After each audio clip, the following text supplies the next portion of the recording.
delighted to be with you here today, and indeed to be part of this discussion. I also take the opportunity to thank all the organizers, NEPA, the other coordinating agencies, African Investor, for putting together this gathering, which I believe comes at a critical time and is equally addressing an agenda that is crucial for Africa's development future. I believe that we have an excellent opportunity where we can directly engage project decision makers from across the continent, international financial institutions and regulators, donor organizations, who these days I prefer to call development partners because there is no such thing as a donor anymore, that support our infrastructure development. And I trust that we will all make the most of these deliberations to give us a very clear way forward as to how to tackle our infrastructure deficit in this continent. Infrastructure development is critical for economic growth and poverty reduction. In Africa, as I've said, infrastructure can contribute, I believe, as much as 2% per year to our gross domestic product, with particularly very positive effects in East and Central Africa. In other parts of the world, notably China, massive investments in infrastructure established the backbone for other economic activities such as manufacturing, which in turn have fueled economic growth in those countries. I believe a similar path lies open too for Africa. Moreover, increased access to infrastructure services such as roads, electricity, telecommunications, water, sanitation, especially in rural areas, entails direct social benefits such as health, education, women empowerment, so helping to achieve a socially balanced as well as an inclusive growth. Conversely, efficient infrastructure can hamper economic activities and weaken human development efforts. Poor infrastructure especially undermines productivity among manufacturing firms in Africa.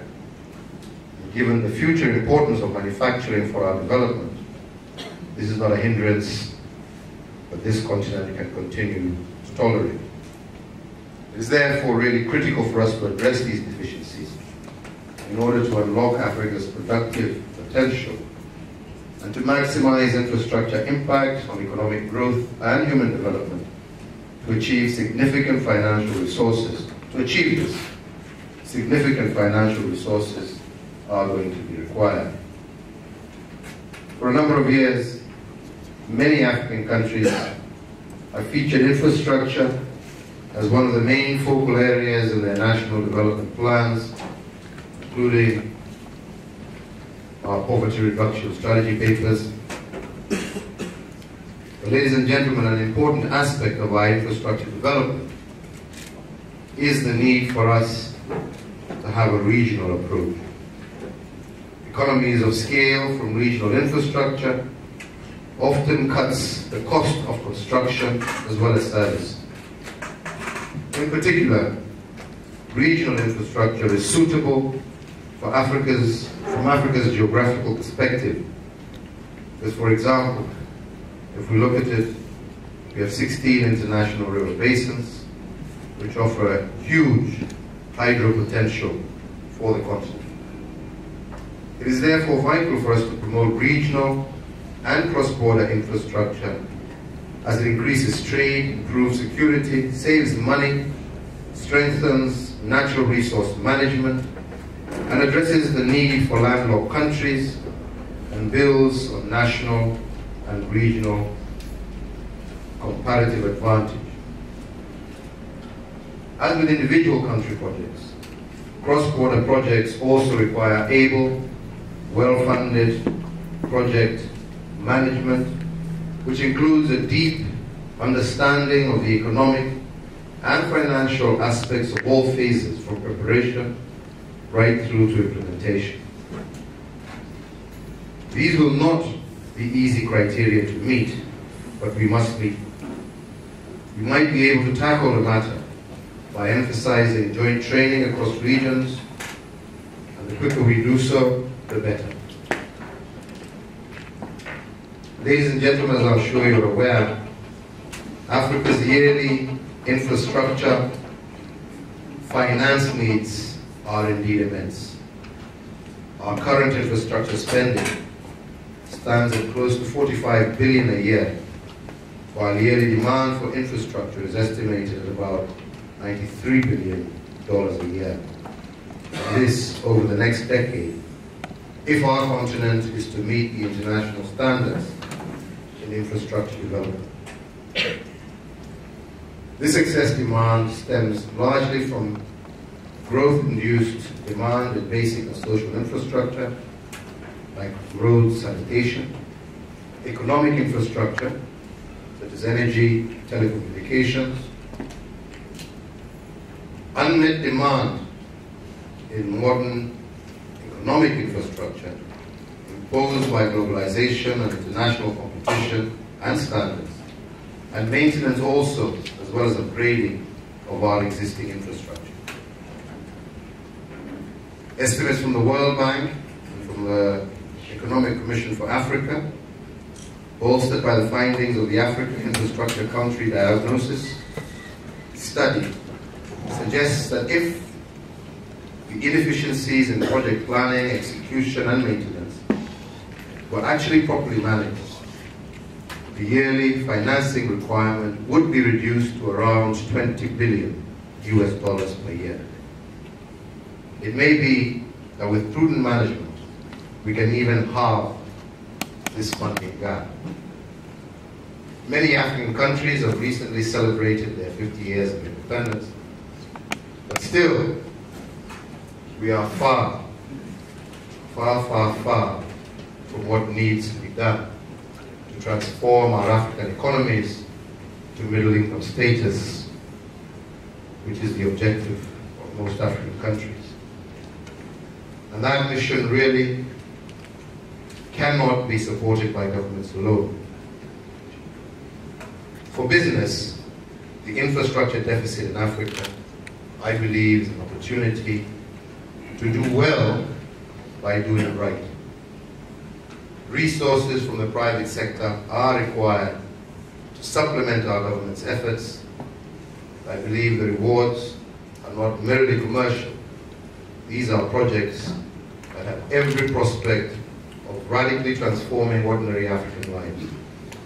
The infrastructure gap also requires dedicated financing mechanisms if it is to be bridged. Cognizant of this need, the African Union heads of state and government endorsed the creation of a dedicated funding mechanism to accelerate infrastructure delivery in Africa. The African Development Bank is spearheading the establishment of a new fund, the Africa 50 Fund, to mobilize private sector funding to accelerate the rate of infrastructure delivery in Africa. In the long term, it will look to greater support for infrastructure from international capital markets. It is, in short, a strong statement of Africa's readiness to address our infrastructure. In East Africa, ladies and gentlemen, we are deliberately prioritized the development of key regional transport corridors that in turn support our trade and investment. Some of the projects poised to benefit from the Africa 50 Fund in the region include the rehabilitation and extension of our northern corridor, connecting the ports of Mombasa with Kampala, Kigali, Bujumbura, and eastern DRC.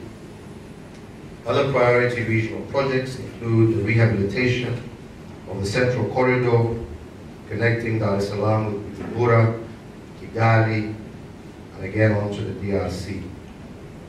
In addition, we are working on the LAPSET project, where Kenya is seeking partnership with the private sector to jointly build a highway, an oil pipeline, and a railway line to the seaport of Lamu, connecting the new Republic of South Sudan and Ethiopia, and this holds great investment potential. These are just some of the ambitious projects that we have embarked on in the region. And in East Africa, we are backing our words with deeds. In Kenya, we have taken note of two critical factors. One, that investment in disjointed infrastructure has very little dividend. In this context, we have adopted a network approach to all our infrastructure investment, be they energy, education, roads, agriculture, health, or any other sector. The second is that specifications for our infrastructure are more often than not very superfluous, and therefore lead to very heavy and unwanted and unwarranted investment. A case in point are specifications for roadworks in rural areas, where specifications for high design speeds are used, with the resultant realignment of roads requiring land acquisition, resettlement action plans, relocation of utilities, amongst others. While what we really need are specifications that allow for all weather mobility, and that really would suffice to open up markets and access in most parts of the African continent. By adopting this latter proposal, we believe we will bring down the cost of road construction, especially in our rural areas, by more than 60%. Ladies and gentlemen, as I conclude, I want to say that in Kenya, and I believe in many parts of the African continent now, there is a clear realization that our infrastructure needs cannot and will not be met through traditional financing models. Governments can no longer take on this burden alone. We need to partner with the private sector.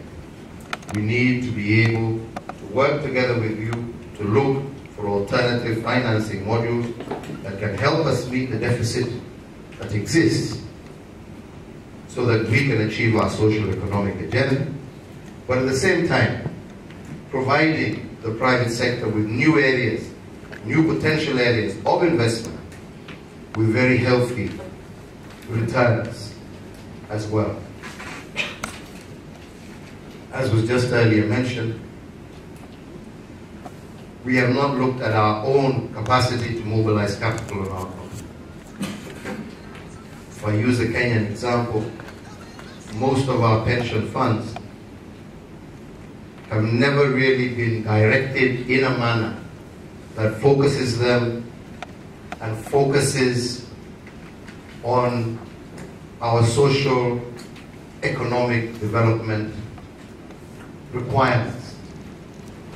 You find many locking in funds at very low rates of interest in banks and other financial institutions, and yet you have governments borrowing in international markets with foreign exchange risks and so on and so forth, and yet we have these resources that can actually be utilized, provide a much healthier return in terms of our pensioners of the future, but also provide a source of funding directly that can have major impact on both growth and development of the continent. We need to be able to tap into these resources. We need to be able to utilize these resources for that due purpose, provide a return, but at the same time help us achieve our infrastructure needs. Equally, we are beginning to look at alternative financing models as well. In our road sector, one of the biggest impediments to the development of local capacity has always been the lack of access to credit for our local contractors, which has meant in turn that many of the projects that are available are more often than not conducted by huge multinational corporations, because we are not able to, our own local contractors cannot mobilize resources.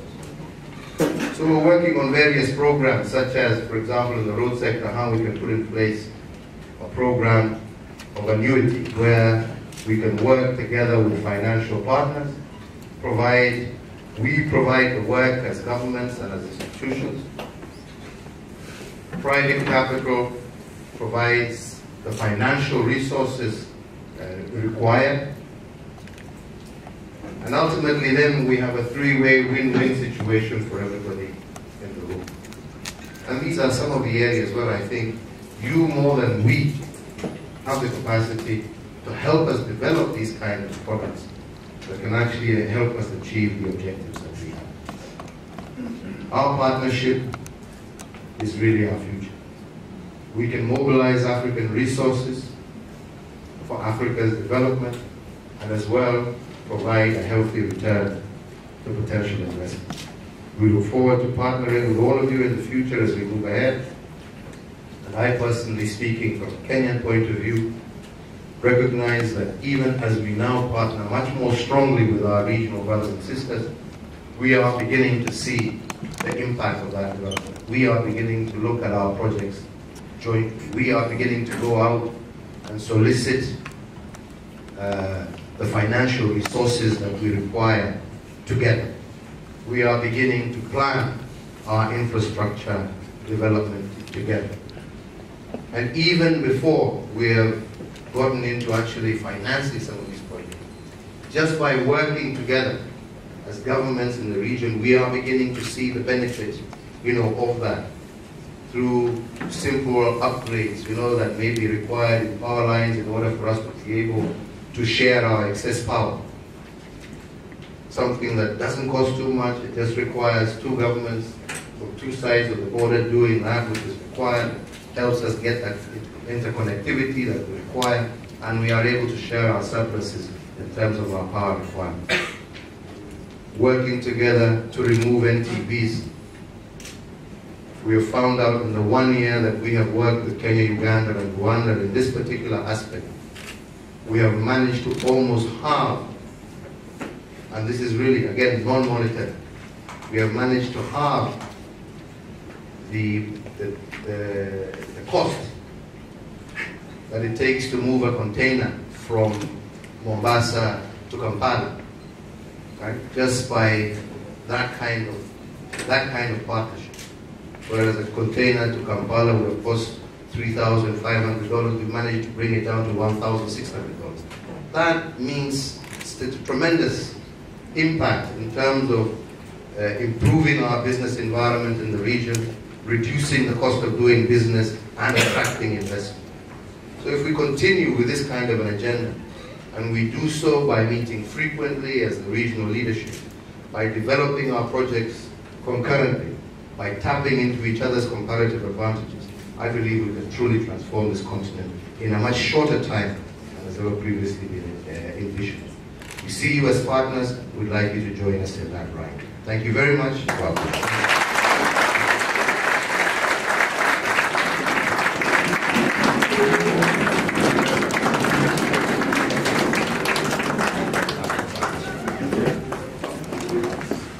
I think we've had a call to action. I think it's the point has been made very eloquently and very clearly that there's a handout for a very strong and sustainable and meaningful partnership with the private sector. So, Mr. President, if you can indulge us, I'm going to open the floor for a few questions, see if you have some views and some responses from our friends and colleagues, both within the pension fund industry, the sovereign wealth fund leaders that are here, as well as the private sector. So if you could identify yourself when you ask the question. The floor is open. Gentleman over there.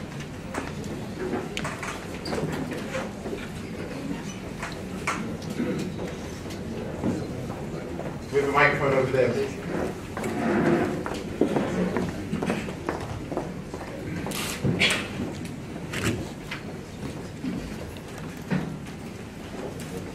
Thank you very much. Just hidden behind the pillar here. Mr. President, thank you very much for your address and for coming through for the investment session together with the team.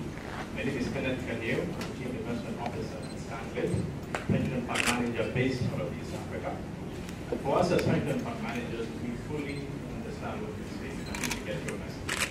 The funds are large and they're increasing. In terms of the investment returns that we're currently earning, you're right, they're not. So for us, infrastructure and alternative investment are very important from the point of view of risk mitigation, again from the point of view of allocation. But where we request the assistance of governments and NGOs is looking at regulation, making sure that regulation is actually a tool for us to invest directly or indirectly into investment. Look at the investment regulations as they're currently constituted. Not enough provision is made for investment in infrastructure, nor is enough credit actually given for investments in infrastructure. I can say that very confidently for Kenya. I don't claim to obviously speak for Nigeria. I'm not a Nigerian. I'm convinced that we can have me if I wanted to. But from my own understanding as well, the limit that is allowed for infrastructure is fairly small for the amount of work that is done. I think if that limit could be expanded, I think as well if more credit could be given for investment in private equity as well, that is what would allow us to have indirect exposure to infrastructure. But really from the point of view of mobilizing pension funds, from the point of view of giving pension fund managers confidence to invest in the sector, that is something that would really spur further investment into that sector. Thank you very much. Thank you. We'll take another couple of questions. Andrew. Good afternoon, Mr. President. My name is Andrew Rami. I am the CEO of African multilateral called the Africa Finance Corporation, which invests in infrastructure across the continent. We have one investment in Kenya right now. And by the way, we'd like Kenya to join us. But my question relates to cross-border business within Africa. What we're seeing is increased cross-border interest by Africans to invest across within different countries in the continent. I think mobilizing African money to invest in African projects is a good thing. We hear a lot from governments about cooperation within Africa, but on the ground we don't see as much movement as we'd like to see. As we mentioned, we do business in the EAC, and actually I think the integration within the EAC is quite good. But what we would like to see is more relationships between, say, the EAC and ECOWAS, so that some of the benefits actually flow between West and East Africa. And as you know, I think you've entertained Mr. Dangote a few times in your country. You're seeing more interest from West Africans coming in. And I guess from your point of view, there's already some interaction between the EAC and SADC and the Southern Africans. But I think to try and bring this regional integration onto a more Pan-African basis would be, and to move it beyond rhetoric into real action is something that I would like to see very much. Thank you. We'll engage in that mission. One last question, perhaps. I think we've had a lot over this side. How about someone from this side? Amadou Hott. Good afternoon, Mr. President. My name is Amadou Hott. Every day, every week, every year that a project is delayed in Africa or anywhere in the world, there is opportunity cost for government, for the people, and especially also for the investors that we are, because the returns get lower the more we have delay. I just wanted to ask you, Mr. President, what are you doing, what Kenya is doing in Kenya to fast-track projects that we can also learn from to replicate in other African countries? Because time frame is very important. Thank you, Mr. President. President.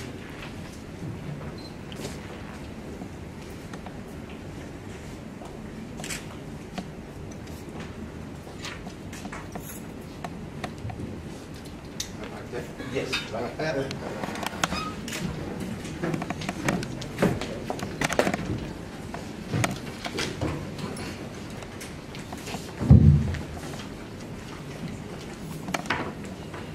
first question was about regulation. I want to concur with you that indeed this has been a huge impediment.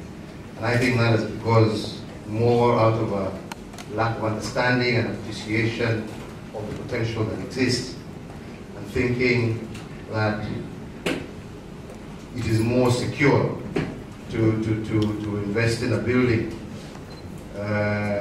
or in a fixed deposit account, whereas you are not looking that there is both greater return and actually it feeds in to the entire economy if you actually invest in infrastructure.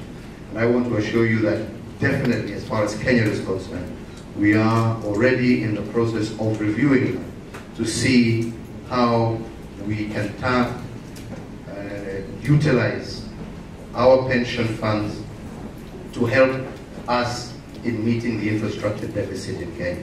And I think within a very short time you will be seeing a lot of movement on that. That is something we are definitely looking at to increase the scope and the ability of our pension funds especially to be able to be used to or be deployed in infrastructure development. So I couldn't agree with you more. You're absolutely 100% correct, and that is something that we are looking at as Kenya. I think the next one is the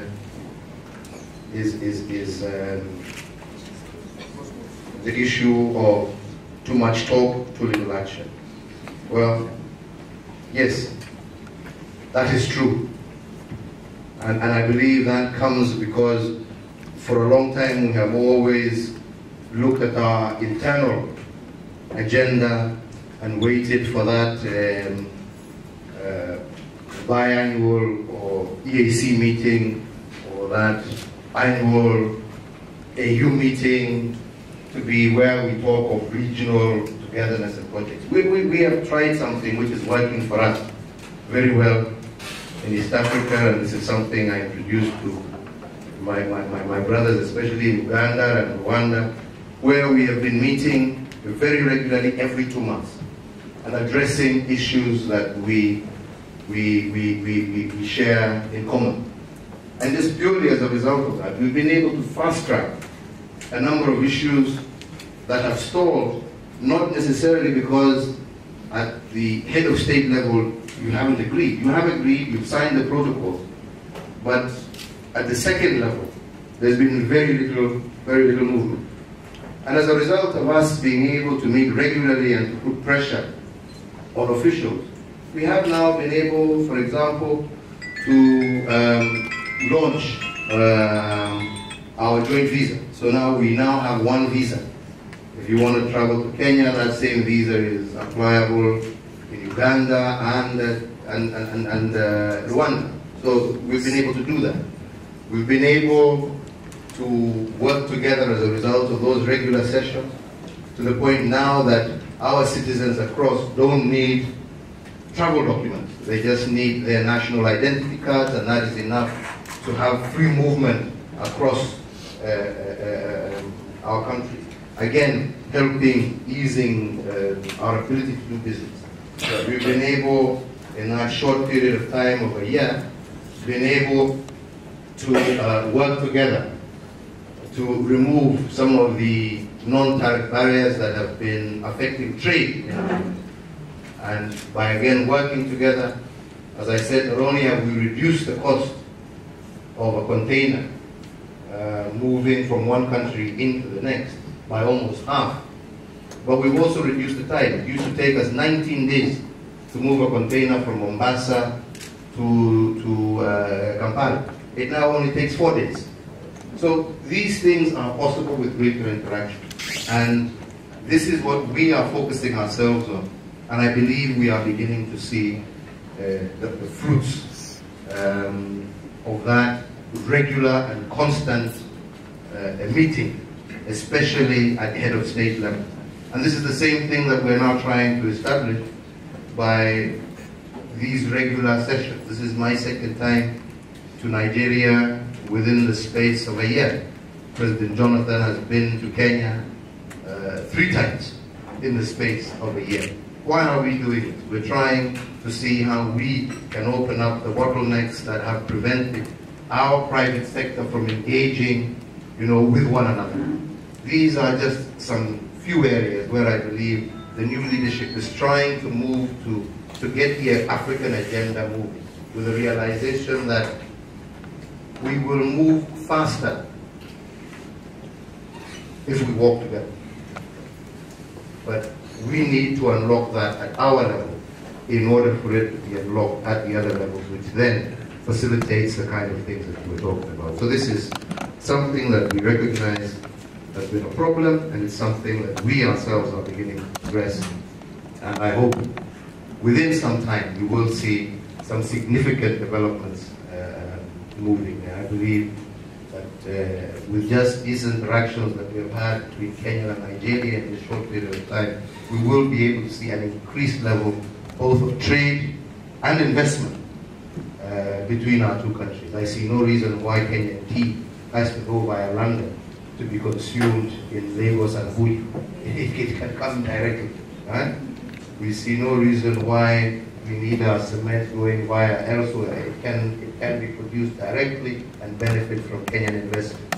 Kenya already, as it stands, over 12% of all the oil and gas exploration that is going on is being conducted by Nigerian companies. And this is something, again, I think that is positive in terms of growing both trade and investment across the African country.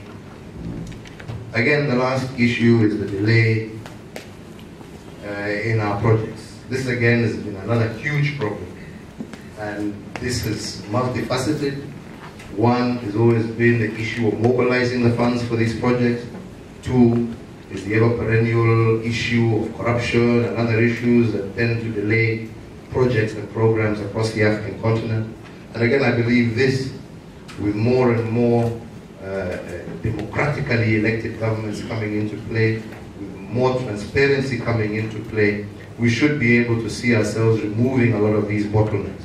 We in Kenya now have put in place a system which I will be launching hopefully within the next month or 2 of an e-procure to pay, so that all government projects and tenders are openly available and you can assess, a tender process throughout the course, from the minute the tender is out to the minute you've actually been awarded, with all clear reasons. And I think this level of transparency will help us remove some of the bottlenecks that have previously delayed projects in the past. So I think these are just some of the things that we are trying to do. I'm not saying we're there yet, but definitely we have started off on a new journey, and we intend to accomplish this so that at least we can ease doing business, not only in Kenya but on the African continent, but also ensure that projects are also rolled out much faster, because this, I think, serves us well. The delays in these projects makes it, as we've correctly said, more expensive. The projects more expensive to governments and to our respective nations, but also those delays also delay our economic growth and development prospects as well. So by working and putting in place some of these things that I'm saying, I do believe that we should be able to remove some of those projects so that we can have timely implementation of various projects that we are undertaking. Thank you very much.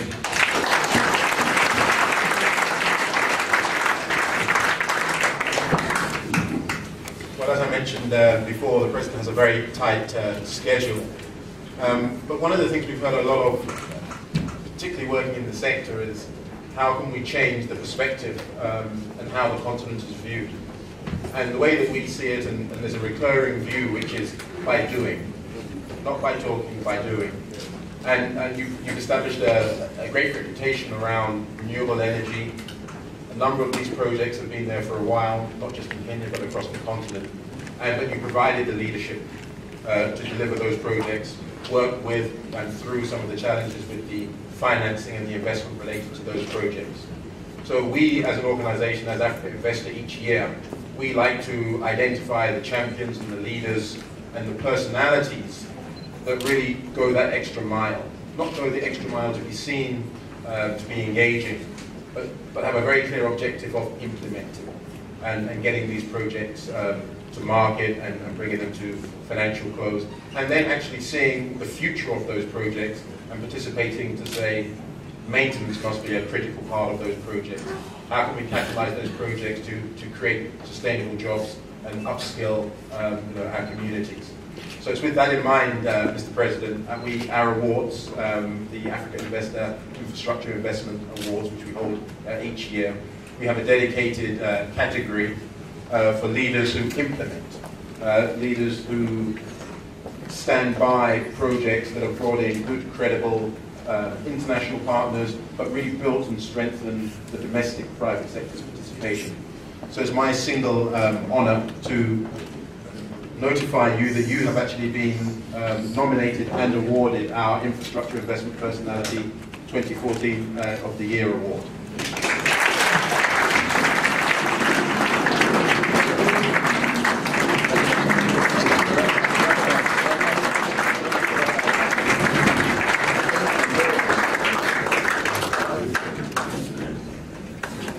Doing business in Africa, you can't afford to be without Africa Investor.